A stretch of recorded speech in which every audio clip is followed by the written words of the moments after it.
Selamat pagi anak-anak, hari ini kita akan belajar materi baru yaitu wirausaha kerajinan dari bahan limbah berbentuk bahan ruang. Pada materi ini kita akan membahas tentang produksi yang dihasilkan. Kita harus melakukan perencanaan desain dalam produk tersebut, kemudian kita melakukan suatu persiapan berupa riset, tema, fungsi, estetika, dan juga etika.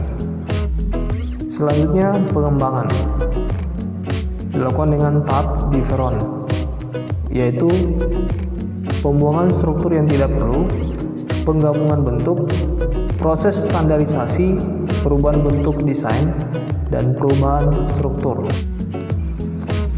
Dalam persyaratan perencanaan produksi, dua hal yang harus diperhatikan yaitu penentuan bahan atau material, kemudian selanjutnya penentuan teknik produksi. Selanjutnya proses produksi. Dalam proses produksi ada tiga hal yang harus diperhatikan. Yang pertama persiapan bahan baku, kedua persiapan alat, yang ketiga teknik pengerjaan. Berikut aneka produk kerajinan limbah bangun ruang.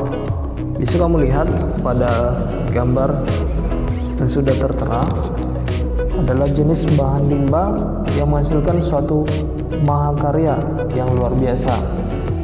Contoh limbahnya, limbah bunga kering, bisa kamu lihat bentuknya, limbah tempurung kelapa, limbah kayu, limbah akar bambu, dan terakhir limbah tulang ikan. Ini adalah bentuk dari kerajinan yang dihasilkan dari berbagai macam bentuk limbah. Selanjutnya limbah kulit kerang, limbah botol plastik, limbah karet ban, limbah styrofoam, limbah kaleng, dan terakhir limbah botol kaca. Inilah jenis-jenis limbah yang digunakan menjadi suatu mahakarya yang sangat luar biasa. Selanjutnya manfaat kerajinan. Dalam kerajinan yang digunakan ada dua manfaat kerajinan tersebut.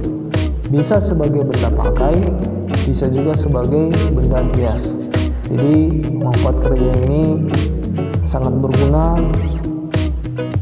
digunakan baik itu sebagai benda pakai ataupun sebagai benda hias.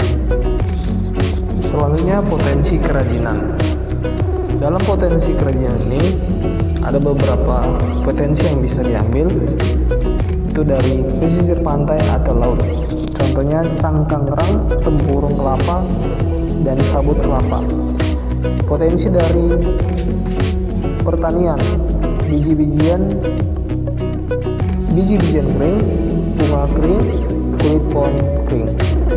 Potensi dari perkotaan, kemasan plastik, botol kaca, dan kemasan kaleng. Potensi dari pegunungan, biji-bijian kering, buah-buah kering. Selanjutnya pengemasan produk.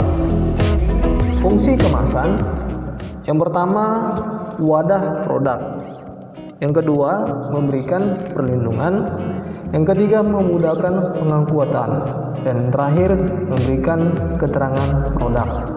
Tujuan pengemasan ada 3 poin.